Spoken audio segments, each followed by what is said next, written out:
ભાવનગર શહેરમાં ગુનાહિત પ્રવૃત્તિઓ પર અંકુશ લાવવા માટે ભાવનગર એસપી નીતેશ પાંડે દ્વારા કડક કાર્યવાહી હાથ ધરવામાં આવી છે.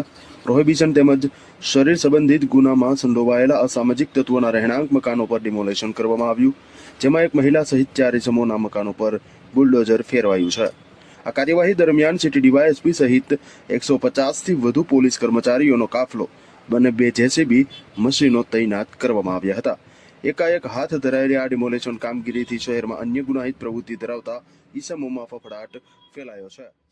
કામગીરી હાથ ધરવામાં જે કંઈક ગંભીર ગુનેગાર હતો કેવી વાત છે?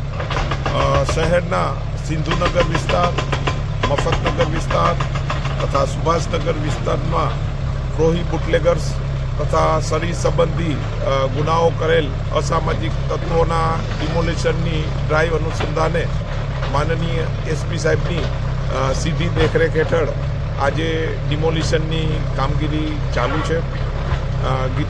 જે સિંધુનગર વિસ્તારના જે ગીતાબેન જે છે એ પ્રોહી પ્રવૃત્તિ સાથે સંકળાયેલા હતા.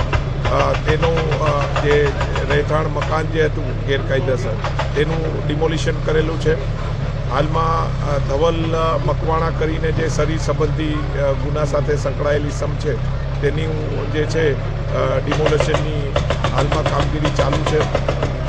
કોર્પોરેશનનો જંગી staff, medical team, fire fighter અને પોલીસ જે છે 150 જેટલા પોલીસ સાથે રહી અને આજે ડિમોલિશનની કામગીરી હાલમાં ચાલુ છે. સર, કુલ કેટલા ગુનાહિત પ્રવૃત્તિ ધરાવતા લોકોના રહેણાંકી મકાન ઉપર બુલડોઝર ફેરવવામાં આજે જે છે એપ્રોક્સિમેટલી 5 જેટલા ઈસમો જે છે પ્રોહી બુટલેગર્સ અને શરીર સંબંધી ગુનાઓ કરેલ અસામાજિક તત્વોના રહેઠાણ ગેરકાયદેસર હોય તેનું ડિમોલિશનની કામગીરી હાલમાં ચાલુ છે.